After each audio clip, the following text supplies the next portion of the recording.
Drama से नूर जहाँ जो कि बहुत ज़्यादा इंटरेस्टिंग हो चुका है। आखिर नूर बानो और सफ़िया इस बात को जान चुकी है कि सुम्बल हमारी बातें जाकर नूर जहाँ को बताती है।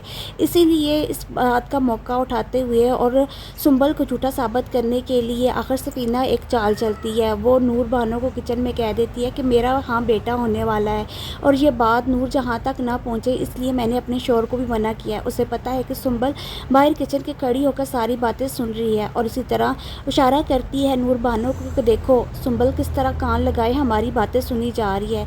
ये शिकायतें लगाती है नूर जहाँ को, और अब देखना इस बात का कितना बड़ा तमाशा बनेगा और मैं इसे किस तरह झूठा साबित करूँगी। इसी तरह नूर बानो भी अपने देख लेती है आँखों से, और कह देती है जाकर सफ़ीना को कि तुमने बहुत अच्छी गेम खेली है, अब सुम्बल तो झूठी साबित हो जाएगी। इसी तरह सुम्बल जब जाती है नूर जहाँ के पास तो उसे कह देती है कि सफ़ीना के यहाँ बेटा पैदा होने वाला है, लेकिन ये बात आपसे छुपाई जा रही है। और इसी तरह उसने मना किया अपने शोहर को, लेकिन ये खबर पक्की है। इसी तरह जब इसके पास इसका बेटा आता है तो नूर जहाँ उसका हाथ पकड़ कर अपने सर पर रख लेती है और कहती है बताओ तुम्हारे यहाँ कोई खुशखबरी है। उसका बेटा कहता है नहीं, और कह देती है नूर जहाँ कहती है कि तुम अपनी माँ से छुपा रहे हो ना। तो उसका बेटा कहता है आपसे क्यों छुपाना, अगर मेरे यहाँ बेटा आ रहा है या कोई अच्छी खबर है तो मैं आपको क्यों ना बताता। लेकिन इसकी माँ से नाराज़ हो जाती है नूरजहाँ और कह देती तुम्हारी बीवी सफ़ीना जो मुझसे चाल चल रही है और मुझे बताना नहीं चाहती, क्योंकि उसकी पहले वाली बेटी को मैंने मारवा दिया ना, इसलिए तुम लोग इस बार छुपा रहे हो।